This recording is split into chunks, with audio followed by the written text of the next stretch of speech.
It is Ryan Seacrest here. There was a recent social media trend which consisted of flying on a plane with no music, no movies, no entertainment. But a better trend would be going to ChumbaCasino.com. It's like having a mini social casino in your pocket. Chumba Casino has over 100 online casino-style games, all absolutely free. It's the most fun you can have online and on a plane. So grab your free welcome bonus now at ChumbaCasino.com. Sponsored by Chumba Casino. No purchase necessary. VGW Group. Void where prohibited by law. 21 plus. Terms and conditions apply. The following podcast is brought to you exclusively by the Rad Rob Radio Network.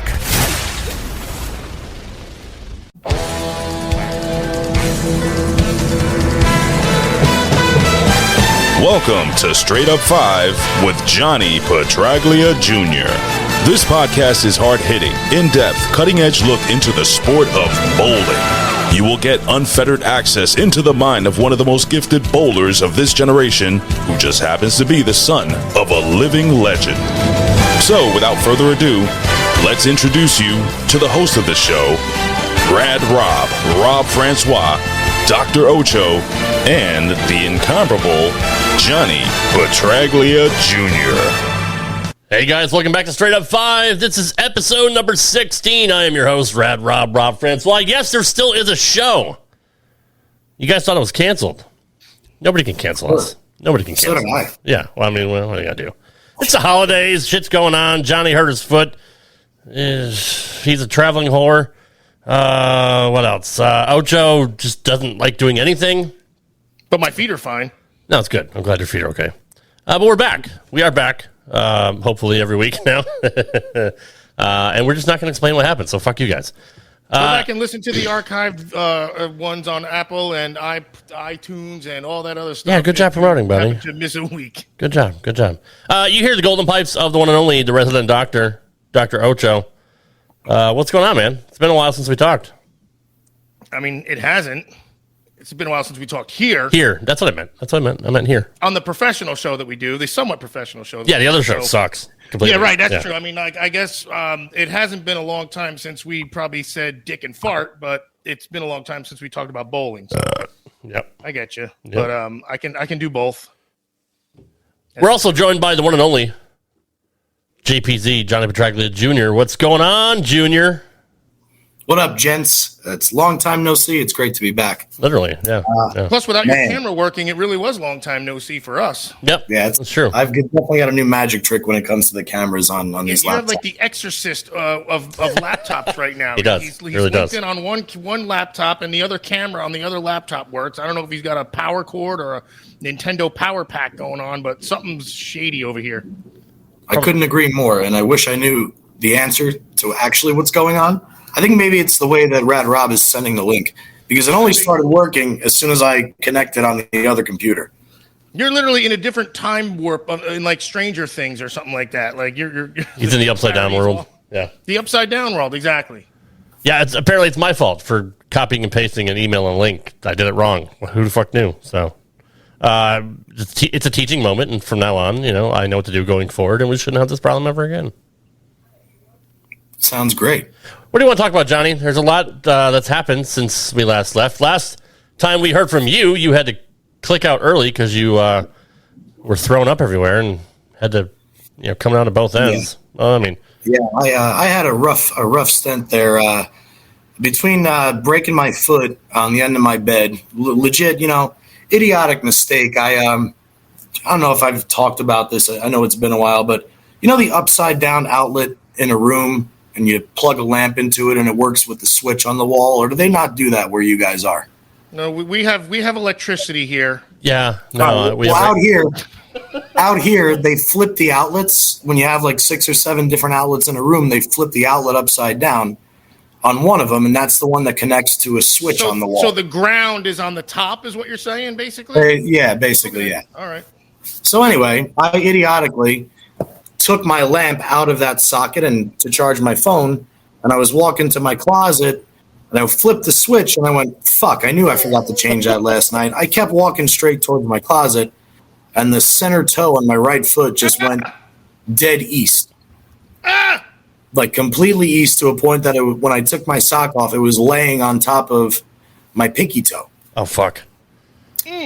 So this is a couple days before Halloween.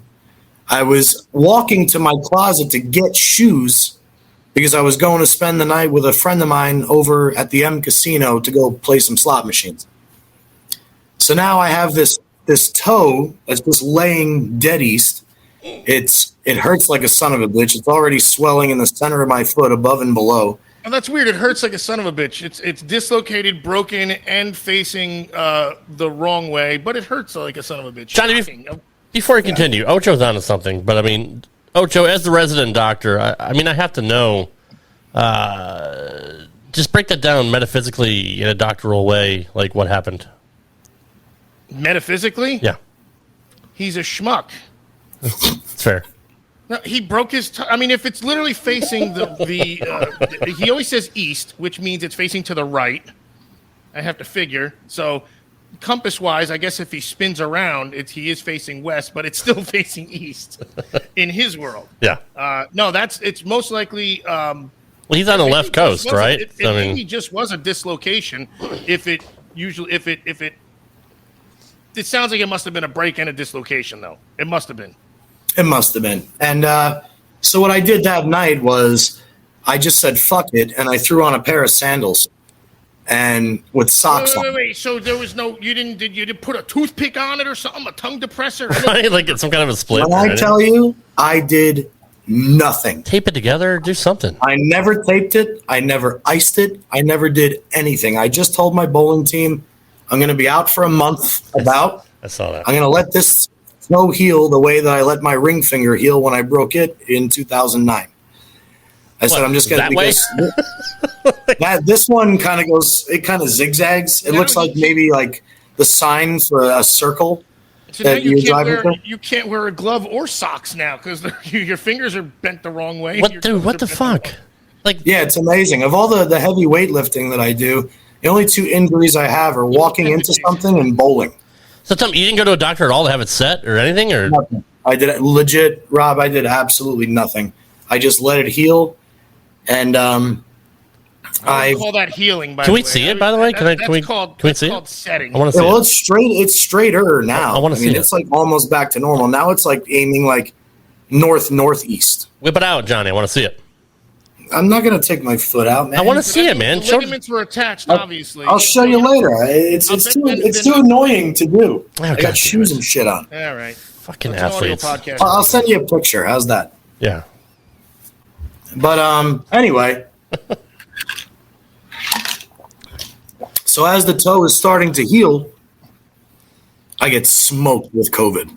And when I say smoked, I went on like a 4-day drinking binge with Marie from one of the previous podcasts. Yep. And it was early on in our relationship. This is like beginning of November. And I remember spending the night there, and I woke up in the middle of the night, and I legit felt like I was laying in a swimming pool of my own sweat. And the second I took the blanket off, felt like I walked into like a blast chiller. And I thought it was from the booze because I haven't drank in so long. And it turns out that me thinking it was the booze, I didn't even realize I had COVID. Well, finally, when the alcohol withdrawals went away like 3-4 days later, I was about to go to work, and I couldn't stand up. Wow. And I had 2 at-home COVID tests, fortunately, and I took one, and it was like clear as day. Yeah. You have COVID. Those next 6 days or so, now we're getting into like prior to Thanksgiving, were like the worst days of my life. It was really, really dreadful. I don't wish it upon anybody. But anyway, that entire time I was still limping also. I was healing, but I was limping, but I also couldn't go bowling. Yeah. So I had to miss another week of bowling. And then my first night back at bowling, to tell you the truth, I was testing out the toe. And the first 2 or 3 shots, I tried to lay into it a little bit at the foul line. And I remember turning to my teammates and giving them like the no-go sign, like this ain't going to work. And I wound up bowling 160 the first game. Then somehow, some miracle, I relaxed a little bit and felt like I can deal with it. Bowled 240 and then a small 2-0 and wound up splitting my points. Wow. Yeah, I was high as a kite, which was helpful. And I think I actually had a few drinks that night. I think that's what dulled the pain. But I split my points, and by the time the next league night rolled around, that was on a Thursday. That was a Tuesday. And then by the time I was back in the lanes the next time out, not only was the toe perfectly fine, and the COVID would finally worn off. Now we're like into Thanksgiving. My game got really good. Wow. Like stupid good. You forgot some of those bad habits that you had. Right, You yeah. had to reset. You had to hit the reset button. You getting COVID probably helped your toe because you couldn't do anything, so you had to lay down for 5-6 days too. So without all the pressure of the foot getting smacked around, that helped the healing too. So that's another good point. That's a good point I wanted to make. Now that you just said that, you reminded me. I was bowling really well before the toe and before COVID. So mechanics might be a little different. Yeah, sure, too. When I came back, I still had the good imagery mentally because I was bowling so well. If I had been struggling or hit a rough stint where none of my equipment was working or I couldn't get out of my own way, I don't think I would have recovered as quickly as I did after that first bad trip back. So because I had, fortunately my teammate Josh likes to record videos of me all the time, and he keeps posting them on Facebook. So not only was I not bowling, getting rid of the bad habits and coming back on a good note from how I was bowling, but I got to watch myself over and over again. 3 or 4 different really, really good shots. I remember exactly what that one felt like. I remember exactly what that one felt like. So now when I go, not only do I not have that miss as much, but when I do miss it like that, I see the video. So the whole thing was actually kind of a blessing in disguise, maybe. You did a little visual, which helped the muscle memory. I get recorded all the time, too, but I can't put it on Facebook, and it's certainly not bowling. But that's besides the point. Yeah, because if you see yourself and you were already in your kind of a rhythm, the first 2 times you went to go at it and you hurt yourself, instantly your mechanics are going to change. You're going to be tentative. So now you're going to cookie it or do whatever. And then so COVID was good for you. Being high and having a few drinks was good for you to ease the pain. Let that be a lesson to you bowlers out there. Johnny Petraglia Jr. It's the ding button for no reason. It's kind of a thing that I have with Oach, I know. I'm fully aware. And I have nothing with him. I don't want anybody to think like that. Yeah, Johnny, I watch those clips of you on Facebook a lot as well, over and over and over again. Until he starts drooling and just saying. It's funny. One of the ones where I bowl the 289 and I leave the 8-pin. That's the one I saw. Yeah. But that's what I'm talking about. I want you to watch the launch angle of the first shot in the 10th. Watch how forward my hand is at the bottom in that video, and watch how it stays in the oil like an extra 3 feet before it changes direction because it's more up the lane. And then if you watch the 11th frame when I leave the 8-pin, I get around it a smidge early. It's got a little bit more side turn on it coming off my hand. So, i.e., the ball goes a little further left off my hand, gets to the dry 3 feet sooner, and it jackknifed on me. As soon as I let that one go, I had a feeling it might 8-pin. Does that mean it's too steep, you're saying? Like your angle was too steep? Okay, so instead of hitting at a flatter angle, it was almost, what'd you call it, a jackknife? Yeah, it looked more like the 11th frame looked like a hockey stick, and the first shot in the 10th frame looked like a McDonald's Golden Arch. Gotcha. Okay. Got it. It was the first one was slurvy, and the second one was snappy. What ball were you throwing? Same ball I've been throwing for a while, the Hammer Obsession Tour, the solid. Gotcha. This out here on the West Coast, it's a little different than the East.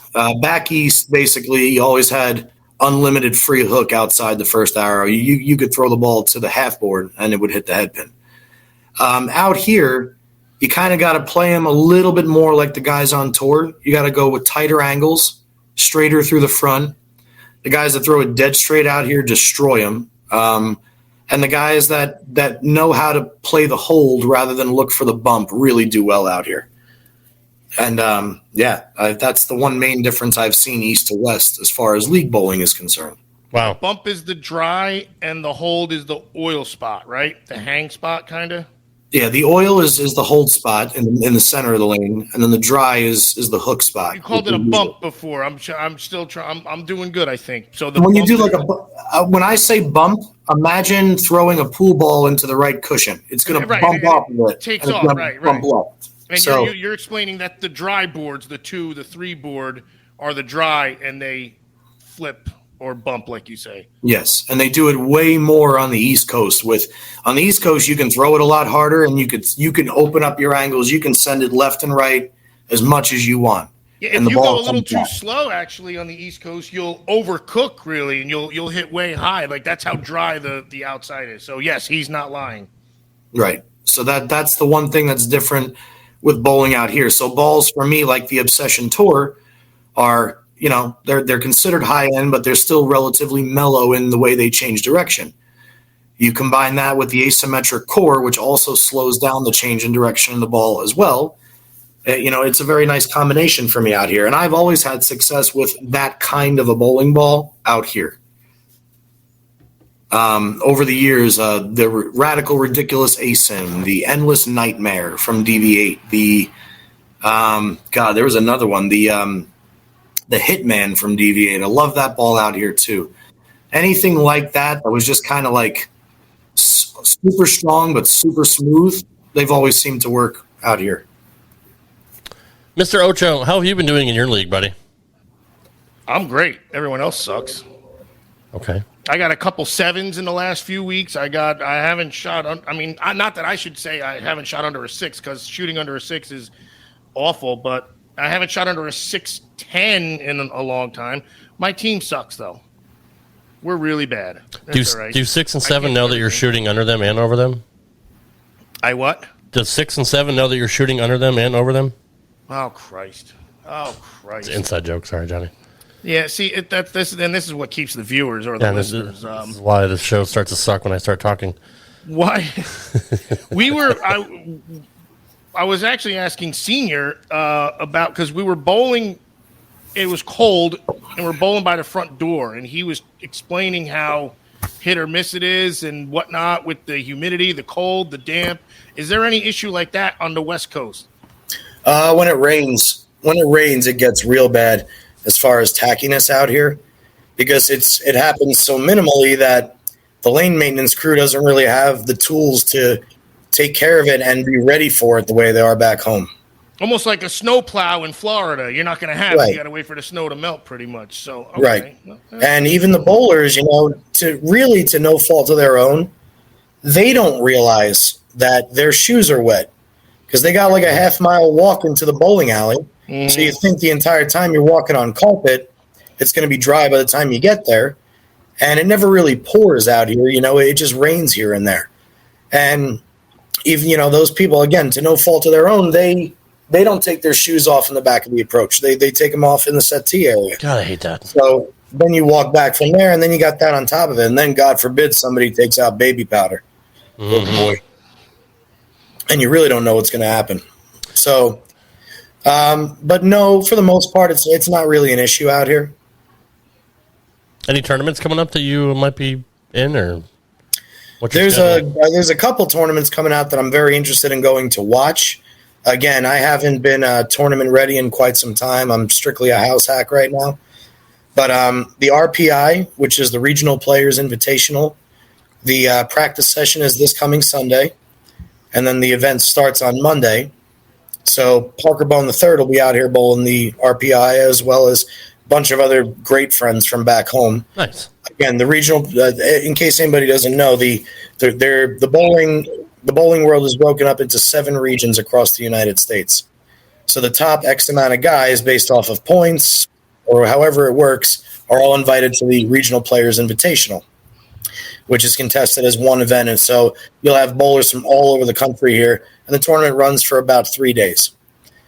Congruently, while Parker Bone is out here bowling the RPI, his son Justin Bone, who bowls for Wichita State, they're bowling Team USA trials at Gold Coast.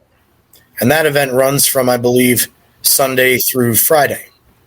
So there's actually 2 massive events going on this year. We're going to have the Regional Players Invitational Champion Crown followed by our Team USA guys and girls. That's really awesome. So it's actually 2 events that I'm really looking forward to at least walking into and saying hi to everybody. It's been about almost, I would say, 3 years since I've seen a lot of my bowling friends, especially from back home and throughout the Midwest. And that's kind of exciting for me. That's more exciting to me than bowling a tournament. Are any of these finals televised at all, or anything on TV? I don't think so. Up? No, not these. Dagnabbit. There might be a live stream on, say, Bowl TV, or there might be something available to look at, but to my knowledge, I'm not sure if anybody is actually going to be doing that. Tell Parker that Ocho says hi, because they're good friends. I sure will. Of course, he already knows hi from me. It's fine. Do you have anything out there like we had back east, like the NITs or the NEBAs? Is there anything like that out there? There's a tournament series called ABT, Amateur Bowlers Tour, like there is back home. There is a couple local, very, very small tournament series. I'm talking like $25, $30 entries with rebuys and shit, or re-entries. Yeah. But they're mostly handicap events. There's this group of senior bowlers that bowl pot games at South Point every week. But other than that out here, guys, nah, man, there's too much that people want to do in Vegas. Nobody wants to commit to shit like that out here. That's fair. It's amazing to me that back home on a Friday night bowl in the majors at Carolier, you could legit have to bring like $1,200 to get into everything, and everything would fill up every week. Bowling league back home was better than a part-time job if you could if you were good enough, for sure. if you had the pockets to do it. It was way better than a part-time job. Out here, people will spend 3 mortgage payments in a fucking slot machine in the bowling alley bar, but they won't even consider getting into $3 brackets. We don't even have $5 brackets. We have $3 brackets. God, I remember brackets. Yeah. We can't even field 10 brackets in a league set. And these are the best bowlers in Vegas. We've got really, really awesome talent that bowls out here. It's crazy good. And it's just a shame, man. That's why I don't bowl anything. Even bowling league, as I've said in past shows, you're bowling out here, it's either by halves or by quarters. And you have to either win a half or a quarter or be one of the wild cards just to make it into the playoffs. And if you win a quarter, or if you win every quarter, you wash. You win $1,000, and then you get into the playoffs. The league cost $1,000 for 36 weeks. Oh my God! So now in the playoffs, now you got to bowl. You go round of 8, round of 4, round of 2. So you got to bowl an entire league night. If you lose in round 1, you get $250. If you lose in round 2, you get $500. If you win, you get another $1,000 and a bowling ball. The majors was $5,000 a man, and it was $30 a week. The Thursday night 4-man at Carolier paid $3,500 a man, and that was $26 a week. Cleaners used to pay $3,000 a man. Really? And that was in quarter thirds. I think that was. It was 18, 14 weeks, 12 weeks, something like that. He's a doctor. He's not a mathematician. Whatever. Yes, 12 week thirds. See, he knows. Can I ask you this, Johnny? Sure. This is something I've always wanted to know. I meant to ask your dad when we had him on, because I kind of want to hear about like the seedy side of bowling. So I say back home, but yeah, back home, back in the East, were you a part of bowling action after leagues or late nights? Yes. Any decent stories you could tell about that, or was it just run of the mill? You just smoke people and take their money, or you ever have any incidents where people got pissed? Or Oh yeah, people get pissed all the time. yeah. Well, the one guy that I remember like it was yesterday, we used to bowl the Thursday night 4-man at Carolier, and that league started at 9 p.m., so we wouldn't get done till midnight. The bowling alley closed at midnight, maybe 1 a.m. Last call at the bar was what time is last call at the bar in a bowling alley? For cleaners, it was always about 1:30. 1:30, yeah. We'd be out by 2. So. Okay, maybe the bar was open. No, on a Thursday night, Carolier's bar was not open that late. And we were on Wednesdays and Fridays. We were okay. So go ahead. Maybe All they're right. different too, because they're also a professional place technically. Well, I was a young kid, and we would bowl, and we would do anything action related after league. We would have we had one guy, Sammy, that brought a half moon blackjack table, and he would put it on top of like the table behind the settee, and he would deal cards, and 6 guys would play blackjack. Nice.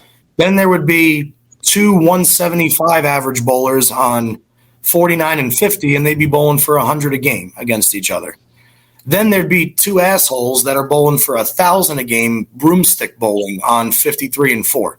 Broomstick bowling, legit, we would go into the janitor's closet, unscrew the broom, take just the stick, and put the stick in the thumb hole and shuffleboard. Yeah. So, and then that's such a great game. Oh It my is. God, I want to. I've seen it. I wanna it do was that right now. if you marked with a broomstick, you pretty much won. All you needed was 1 or 2 marks, and you had it. If you doubled, the other guy may as well throw in the towel. Yeah. But That's fantastic.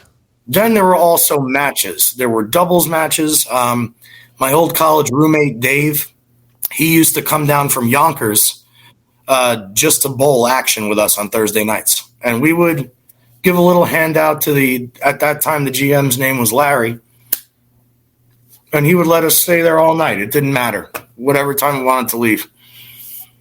So all these matches are going on. I stay there. I'm a young kid, and I asked this other guy, Larry Schwartz. I can use his last name because he'd probably love to know that I'm talking about him. He had this real fucking deep voice, and he was just a fucking maniac.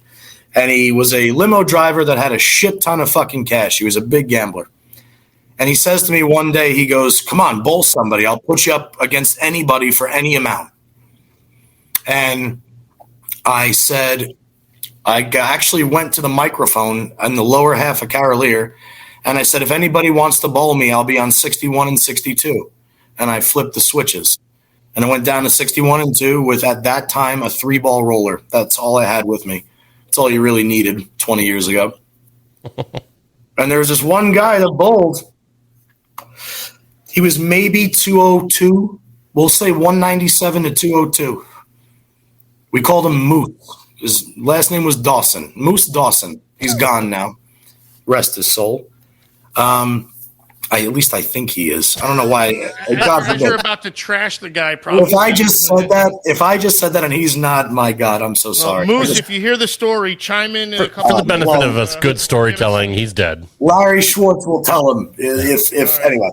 So Moose Dawson would always go up to the bar until last call, and then on last call, he would order 6 Molson Ices, and he was about 6'8", 290, handlebar mustache, bald, and he wore a big trench coat to league. And he would come walking with these 6 Molsons in his 2 hands. And he comes down the stairs and he says to me, "I'll bowl you." And I go, "Moose, are you sure?" Because at that time I was almost 220. I was a teenage phenom. And he goes, "What the fuck do you mean am I sure?" "Yeah, let's go. Let's bowl." And he puts on his maroon lens. And he takes out his 1 bowling ball, which was a coup de C, and he goes, "How much we bowling for the first game?" And Larry says, "Whatever you want, Moose." Bowling straight up, no handicap, no nothing. And Moose says, "How about we start at 200? Okay. I'm up 4 now. 200, 150, 300, 500. Now he wants to up the bet to 1,000. Okay. Jesus. Ups the Are bet they to 1,000. competitive at least? Are they close? Is he doing I'm- anything? At that time, I didn't know how to hustle. I didn't know how to keep it close. Right. That was such a large amount of it was such a large amount of money to me at that time that I still didn't bowl as relaxed and free as I normally do. Mm-hmm. So like the games were like 215, 180, 20, 170, 240, 210. It was nothing. You were concentrating, but you were still concentrating on hitting the pocket and not like trying to play the hustle and be like, "Oh man, I'm just not getting out of the ball right," or something like that. You were concentrating on your game. Right, that's what I mean. I was overly concentrating on my game because I would have been like, it would have felt embarrassing to lose. So you like double as nervous. So finally, after I'm up 6-0, Moose says, well, I got enough for one more. I got 122. Okay, we'll bowl for $122. I'll never forget it. Jesus. And that game, I bowled 258. I left 2 7-pins in the 4th frame and the 7th frame. Throwing a Storm, X Factor. An original Storm X Cut Factor. his losses, though. Like, obviously, you still weren't. You were in the pocket, or he thinks he's going to get warmed up, or he's just a sucker for gambling, or. Oh no, this isn't the whole story. Oh, boy. This is the first night of the Thursday night 4-man that I stayed after league and bowled action. When the match is over, Moose says, "Great match. I'll see you next week." And he shakes my hand. I got 50% of what Larry invested. I think I wound up leaving with like 13 or 1400 or whatever it was. And also, he staked you. Larry stayed the whole time. Yeah. No, he covered him. Yeah, I think he covered you. He staked you. Yeah. Oh, yes, he staked me. Yes, Okay. yes. Gotcha. He said, Johnny, bowl whoever you want for whatever you want. Okay, cool. I come back the next week. Moose comes down with his 6 Molson Ices. Johnny, you ready? I'm picking the pair this week. 7-0 again. Every night for like half a league season. Wow. 7-0. Did you have to get covered each time, or did you start bringing your own money? I started bringing my own money, and then when I had saved up $22,000 bowling on Thursday night action after bowling, I gave it to my parents, and I said, I want a Lexus IS 300. I'm done with the Firebird. Don't let. And that's how I bought my car from Moose. Shit. That's fucking awesome. See, that's the shit you get here in Straight Up 5. I didn't plan on asking Johnny any of this. Just came to my head, because I've been meaning to ask you for months now. So we don't know if the guy he got his The car best- from is dead. Yeah, we'll figure it out. The best part about the time period that happened in was I didn't drink, I didn't gamble, and I had a girlfriend. I had a high school girlfriend. I was in high school. Yeah. So to me, I was like, give me the money. I'm getting in my car. I'm going home. I'm renting a limo. I'm taking my 17-year-old girlfriend to dinner at fucking the Marriott Marquis in New York City tomorrow. Nice. And still only That's- spending half of what, not even close to what you would if you drank and you were older and whatnot and gambled. Exactly. So that's one of the more fun action stories that I have. I have 2 that are polar opposite. That if you'd like to hear those 2, You might have to. You Yeah, can't absolutely. go on this Yeah, high you note. can't leave us hanging there. Act like it's all freaking cherries and roses and whatnot. I won't use last names in this one. Probably mob related. The names in this show have been changed to protect our identities. to protect us. Any association? Anybody that knows anything about back Yeah. home, they'll catch on to this story somewhere in the middle. Right. I had a good friend that lived on Long Island named Rob. And Rob was a fantastic, fantastic bowler, and he was jacked. Oach, when I tell you, he was like, he could have won Olympia when he was 18. I mean, he was just big, man. But he was Come on, Johnny. I wasn't that big. Don't talk. Yeah, you really are. You're shining Rob's ass here, man. I wish. Rob's father owned an amusement park, and on Long Island in Oyster Bay. Damn. And he would bring home bags of cash like you see in the movies. Like with the $sign on them and everything. Like Elmer Fudd was. Those bags. Right, yeah. Well, he would bring home those bags. And one day, his dad says to him, we had a good week. Treat you and your friend to something nice. And he tosses him a stack of $5,000. Rob obviously decides at this point that he's going to call our other buddy Alex, who lives in Massapequa. And he says, hey, I got JP with me. We're going to go over to my local bowling alley, but then we're going to head out to you. Find us a match tonight. Actually, find you and Johnny a match. I just want to come watch. I'm going to bet in the back. And Alex says, well, nobody's going to bowl us unless it's a lefty and a righty, and there's no way we're going to find a lefty-righty duo anywhere at this hour. And then he says, except maybe John and the judge. This is like Let me Kingpin, dude. Holy shit. No shit, right? Let me call them. All right. So he calls them, and he says, all right, be at my house at 10 o'clock tonight. Okay. So we're bowling. We're buying like tens and fucking hundreds of scratch-offs at the machine in Rob's bowling alley with like half of the $5,000 just scratching away, fucking some winners, some losers. And I remember this distinctly. I had a 2-ball bowling bag with me. How old are you at this point again? This is around the exact same time frame as the Moose story. So you were still in high school, though, right? Yes, absolutely. Okay. I'm a senior. Right. I'm either a senior in high school, or I went to my first college in North Jersey, which I dropped out after about 3 months. So it was either my dropout period. 18 or 19. You're still young as hell. That's what you're saying. Yeah. That's Kids, we do not condone underage gambling. Just gonna throw it out there. Yeah. I'll tell you this. I had 2 bowling balls. I had my dad's rubber LT, which I had already transitioned to no thumb, and that was the only ball I would throw with no thumb. Nice. And then I had a monster screamer in my bag that had a thumb hole so I could shoot a 7-pin.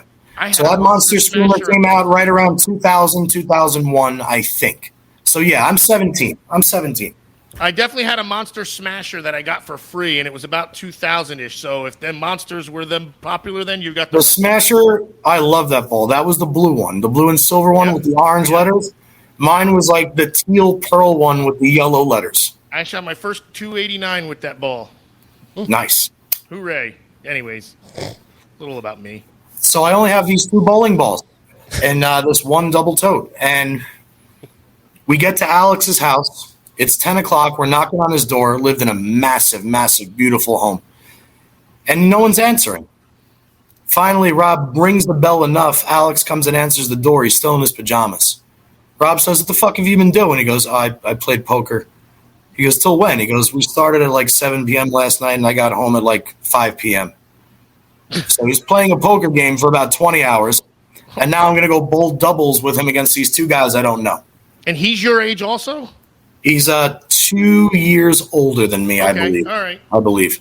So maybe he's 21. Maybe. We're just trying He might be 20, 21, but he was one of the best bowlers, and still to this day is one of the best bowlers Long Island has ever seen. Period, hands down. You think I'm smooth and pretty throwing the bowling ball? You should see Alex throw the ball. We just think you're smooth and pretty regardless, but bowling is second nature. Thanks, bro. So Alex, so now we have my Firebird at the time. So I still have my Firebird. So this is before Moose, or during Moose, one or the other. And Alex says, let's take my car. It's big enough to fit all 3 of us. At that time, Alex had a 2000, 2001 Cadillac DeVille. Silver, 4-door. It was fucking straight gangster. Big-ass hoopty. And Alex says, I hate driving. Somebody else drive. Rob says, I've already been drinking. I'm not driving. So now I got to drive the Cadillac, and we're going to Van Ness Lanes in the Bronx, across the street from Yankee Stadium. There's a 16-lane bowling alley there with no automatic scoring. It's gone now. Above-the-ground ball returns. It's all wood. And then the bowling center and pro shop are owned by the namesake of the pro shop. And the name of the pro shop is the Judge's Bench. And there's probably no parking, I got to figure, either, because you're talking... That's where I was going with the Cadillac story. Gotcha. Okay. So I pull up the Van Ness Lanes. I'm right on the street there. And there's a woman out front in a big white mink standing next to a guy with a backwards Yankee hat, the biggest fucking nose you've ever seen, wearing a guinea tee, chiseled to the fucking core, probably the size of Sylvester Stallone, just taller. And I see a Porsche Carrera and some kind of Mercedes. And there's one spot right in the middle of the 2, in front of the bowling alley. Alex rolls down the window, and Judge, who is Joe, who called everybody Louie, says, Louie, I saved this spot for you. Park right here. And he reaches across Alex to tell me this. Apparently I'm Louie. And I said, as I was rolling the window back up, I pushed it back down and I said, hey, Judge, which one of these 2 cars is yours? And he laughs and he goes, both of them. Why? And I look at Alex and I go, you can park your own car. And I got out of the car in the middle of the road. Yeah, you're not digging those up. And I grabbed my bowling balls. So now we go in. There's 2 poker games going on in the back. The judge's son is there working the desk and bodyguarding. He was wearing a blue cutoff, like just a royal blue cutoff shirt. Had a huge tribal tattoo down his arm, and he was fucking huge. He made his dad look tiny. A big son of a bitch, scary looking dude. And in this 16-lane bowling alley, first we're going to bowl a doubles match. It's Judge, who I already mentioned what he looks like, and the other guy's name is John. And John was short, fat, balding, and always wore colored glasses. Yellow, red, blue, kind of like Guppy Troop. And he had a super, super thick New York accent. And he was very soft-spoken, but he was also very, very crazy. You know what I mean? He was one of those guys that, like, you listen to a little bit like a Joe Pesci in Casino. Dude, you hit that perfect, man. Holy shit. That's what I mean. He had a very gentle demeanor. He wasn't rough around the edges to a point that it scared the living shit out of you. Right. He's almost too calm for everyone. What is this guy doing with this group of guys right now? That's scarier than someone screaming on the top of their lungs. When someone's that composed and, hey, what are you going to problem over here? He ain't got no problem with you. You better well take a hold, Mike. Something like that. And then you're like, all right, fuck it, I'm out. Go ahead. I want to backtrack real quick here because remember, at this time, Pellegrino has the money, and I only have $123 on me when we get to Alex's house. So now we know a last name. Oh, shit. Whoops. We'll beep that out. When we're at Alex's house, he asks me how much money I have. I go, well, I only got $123, but Rob's got probably like $2,000, $3,000. And Rob goes, the fuck you talking about? That's for me to bet on. I'll give you your cut if you win. So I look at Alex and I go, well, I guess I only have $123 then. He goes into his fucking closet area, his whatever downstairs, and he opens the top of a filing cabinet, and it's just rows of stacks. Nice. And he throws me another $5K, and he says, you'll need that tonight. We'll square up later. Whatever they say, you just say bet. That's it. You understand? I go, okay. And he goes, oh, only other rule. Don't even attempt to quit if you're ahead. We could be there all night. Okay.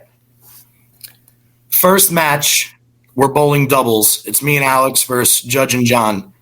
And we're bowling for 300 ahead the first game. We win. We're bowling on 3 and 4. We win probably 3. We lose 2. And then we go on a run of 3 again. And they're upping the bet every game. We're betting 800, 1,000. Now we're betting like 1,200, 1,500, up to a $1,500 game. And we're up 4. So that's, collectively at this point, I would say we're up about 5,000 after all the bets. And this is a $1,500 game.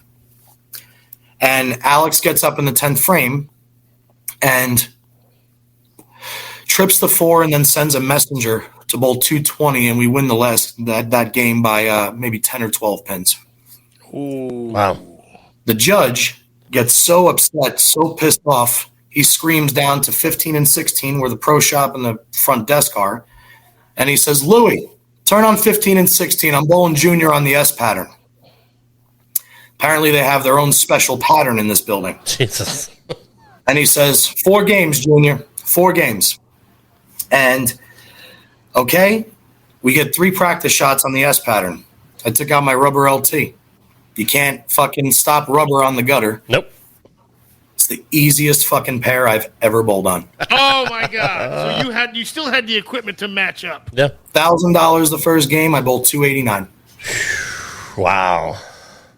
Rob comes over to me and says, "Hey, don't bowl 289 again." I say, "Rob, I want to go home alive tonight. I'm gonna bowl whatever the fuck I bowl. Do you understand me?" He says, "John, I'm telling you, don't bowl 289 again, or you're not going home alive." Okay. The next game, I start with the front 6. God. And Judge has spare 4-bagger, and then he leaves a big 4. I get up and I leave a 7-pin, and I take out my monster screamer, and I drop it. Legitimately falls off my hand because my thumb is so tiny, falls off my fucking hand, and I throw it into the gutter like the arrows. Before I throw my next shot, because we're bowling 2 frames at a time, The judge puts his hand on my right shoulder and he says, "Don't fucking do that again. I don't give a fuck what your friend said. Do you understand me?" And I said, "Yes, Judge, I understand." I didn't tell him it actually slipped. I just said he thought you were dumping on him. Holy shit. I strike out 267. So now I got 289, 267. He says, "Now we're going to bowl for 2,000. Okay. 258. I shoot 8 and change the front 3. The fourth game, I start with a turkey. He goes spare open. He says, "Fuck you, I'm done." Throws me the other 2,000. God damn. So I make 6,000 off that match, and I'm up 6,000 on the other match. And you're saying this is a bad story? Yes. Okay. Simultaneously, I'm taking action on Alex bowling against John. And Alex is smoking John. Now, finally, John goes to his pride and joy, and he switches to a plastic ball and gets right on the rail.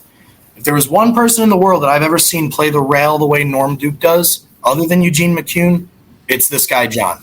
He was very good on the gutter. He gets lined up for a game, and going into the 10th frame, I think he bowls 247. And Alex can strike on the first. Alex can shoot 258. I have, I believe, 500 on this match, and Alex has maybe 3,000 on this match. And Alex gets up the first shot in the 10th frame, and he buckles the big 4. They all kind of domino. At Van Ness Lanes, they didn't have stuck-in seating. They had, like, those flimsy plastic chairs with the metal bottoms. Mm-hmm. So hang on, when you said he left the big 4, but then it went down, so he threw a strike, is what you're saying? Yeah, like, you know when you leave it when you trip a 4-pin? Yeah, and then it just ticks it. Yeah, yes. But when you said buckled, I thought they were wobbling and whatnot. Oh, no. So he got a very lucky strike. Let's put that in there too. Yes.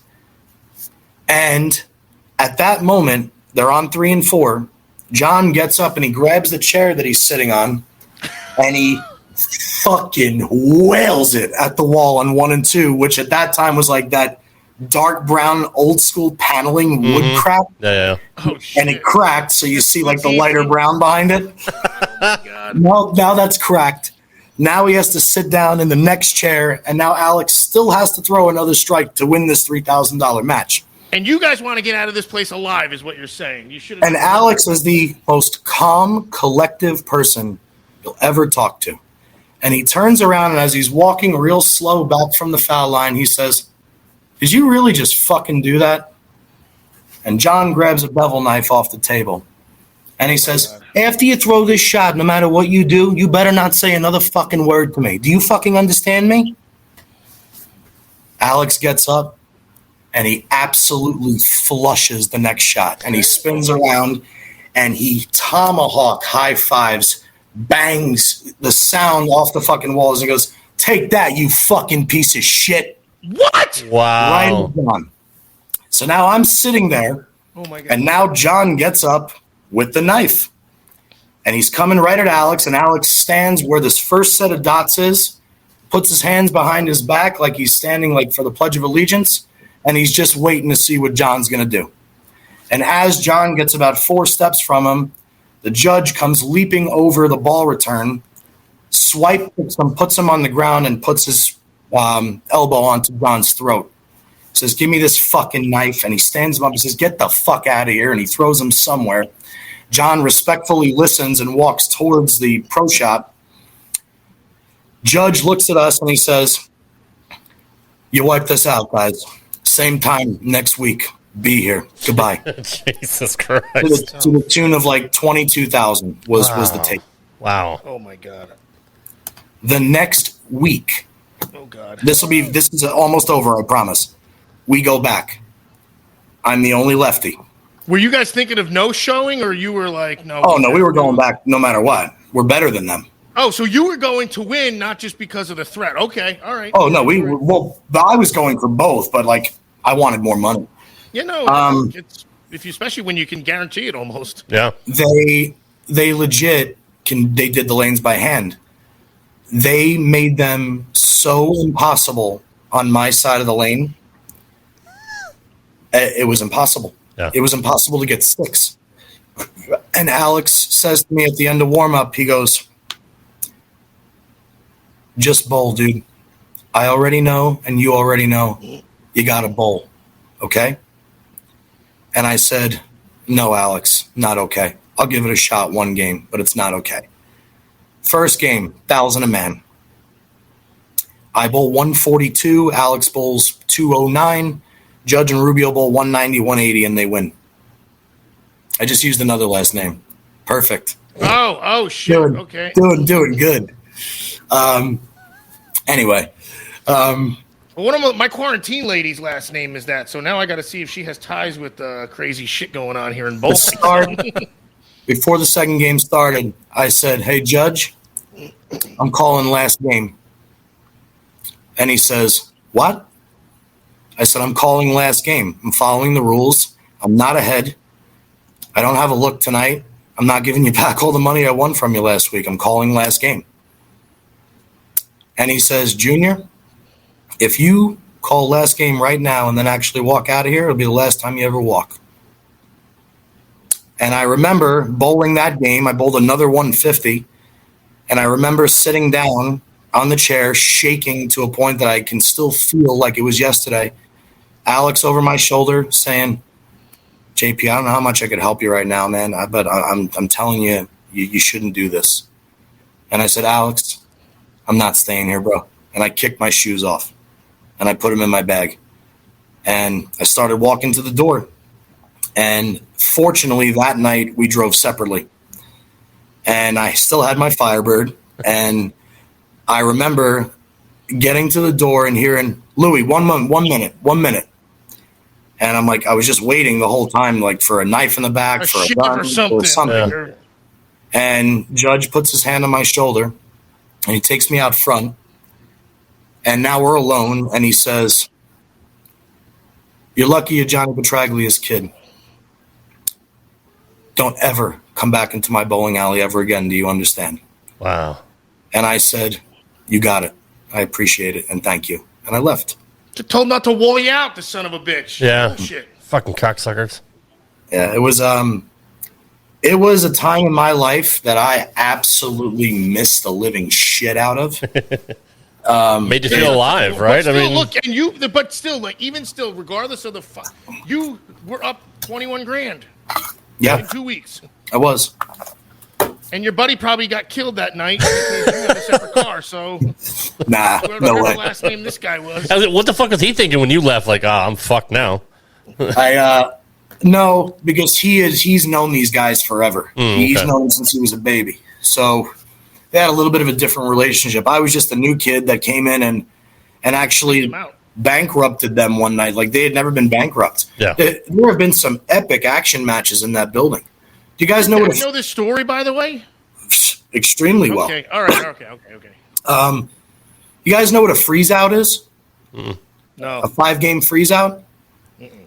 A 5-game freeze out is you have to win 5 consecutive games. Okay. So you keep bowling until you win 5 in a row. And there have been $10,000 5-game freeze outs held in there between John and Norm Duke, John and Eugene McCune, John and the Judge against Norm Duke and Chris Barnes. I mean, there have been some pretty amazing matches in that building. Wow. Was Ernie Schlegel ever in there? Because I know he was like the action guy from way back. Your dad told me like one story, and it was freaking hysterical. So, but the next time we have my dad on here, he can tell you the story about the Home and Home. That was for also $10,000. This is 1972. It was 5 games at my dad's home bowling alley and 5 games at Ernie's when Ernie still lived in New York. And they actually got larger crowds than you've ever seen at a bowling tournament. Wow. Really? Your dad and him going at it? No kidding. Mm-hmm. Yeah. They could have done that on television, man, except how, the whole mob part. Yeah, Ernie doesn't have it in his – he didn't write in his book that he was out of the wood after 8 games. Nice. Yeah.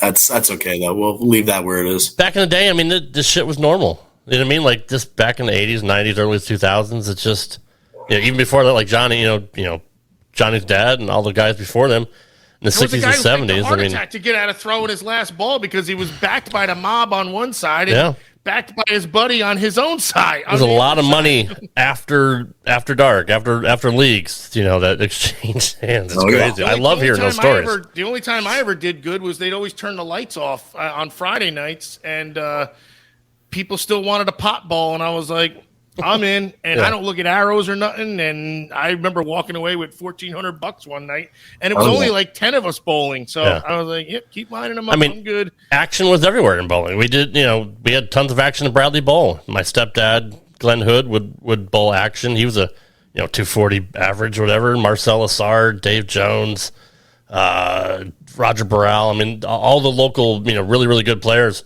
would all bowl action on Friday nights, and why isn't there anything anymore? I mean, or do the owners not want it? Is it too much of a scrutiny? I mean, even there's enough other avenues to entertain that demographic now.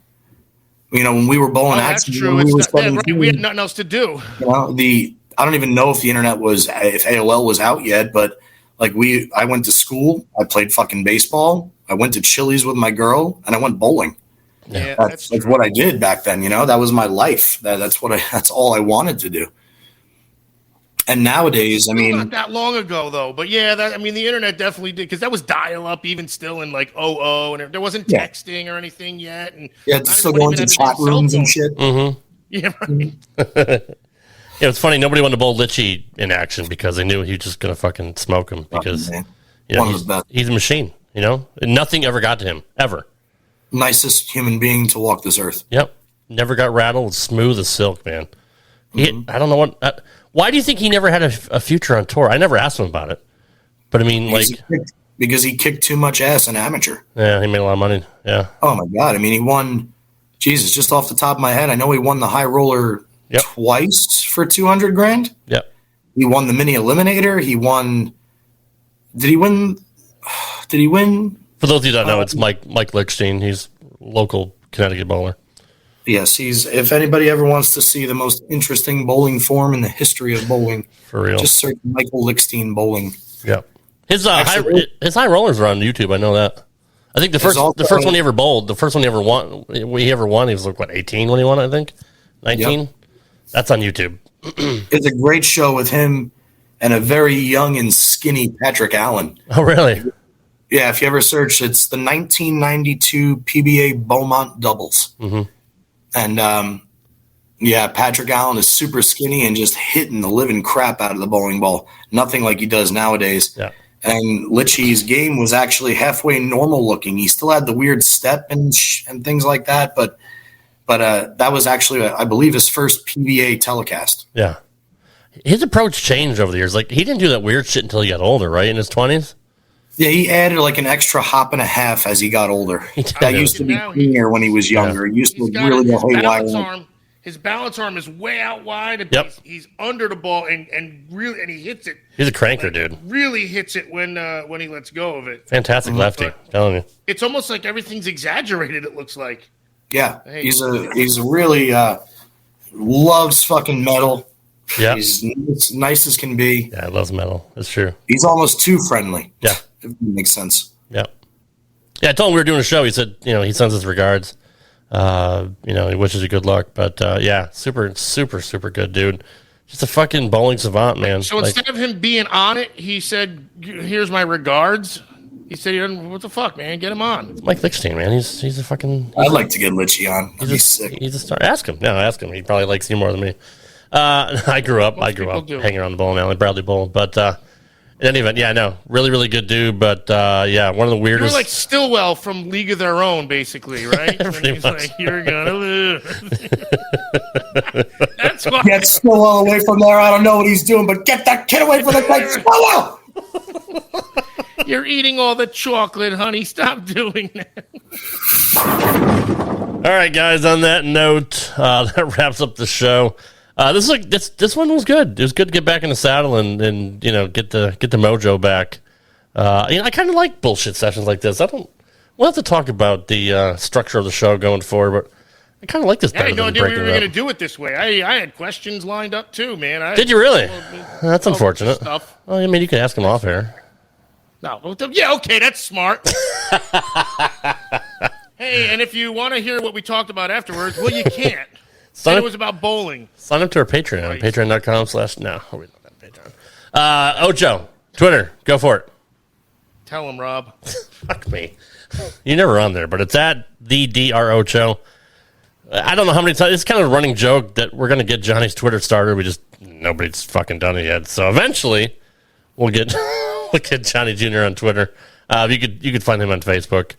And it is good to see you again, Johnny. I'm glad you're feeling better. I'm glad your toe, even though it's all fucked up, it's healing. But it obviously didn't affect your approach at all, so that's good. Nah, it's good to see you guys too. I'm tell you the truth, I miss this. This is some of my medicine, my weekly medicine. It always puts me in the right frame of mind. I like talking about the past. I like talking about what's presently happening. I like genuinely bullshitting with you guys, whether we have 5 listeners or 6. Yeah, or 8. Yeah, 6 to 8, whichever. I'm on Twitter at RadRobGaming. You can check me out on Twitch, twitch.tv/RadRobGaming, streaming every Tuesday night and Saturday night at 6 p.m. Central. And you can check out all my other 6,000 fucking podcasts I do. Just search Rad Rob Network on Google. It'll bring up my list of shows. And, we appreciate everybody's this year, as this is dropping on New Year's Eve day. So happy New Year to you, Ouch. Ouch. Central Time? You just did your plugs in I Central live in Time. Central. Nobody Fuck, does that. fuck Eastern, Pacific, Mountain, Like when PST. people talk about the football games, they talk about Eastern Time. Be a professional. Be as big as football. What time is it in Central Time? Is it like 5:41 No, or there's no such thing. 9:41 where you are? Exactly. 9:41. East Coast and West Coast. You're 2 hours behind me. You're 9:41. 3 behind him. Yeah. All right. Yeah. So it's 9:41 right now. Not that anybody. We drop That every means it's Tuesday. 8:41 Mountain. Right, so 8:41 Exactly. Mountain Time. 8:41 Mountain. It's like 1:41 in England right now. Perfect. Let's go by that time. It's it's 3 a.m. in Australia right now, or no, 3. They're 14 hours Oof, ahead. they must be lonely. Yeah. Yes, we drop in Greenland time every Tuesday. It's It's 11:42 a.m. in Australia as we're recording this. So, good eye, everybody. Aussie guy knows. Cocksuckers. Anyway. Good to end the show, buddy. Nice segue. We appreciate your support this year, guys. Happy New Year to all of you, and to you as well, Ocho and Johnny. And we'll see you in 2022. Take care, guys. See you, bro. Thanks for listening to Straight Up 5. If you would like to send your questions into Johnny Jr., send us an email at straightup5@gmail.com. That's straight up FIVE@gmail.com. We'll see you next time for another edition of Straight Up 5 right here on the Rad Rob Radio Network.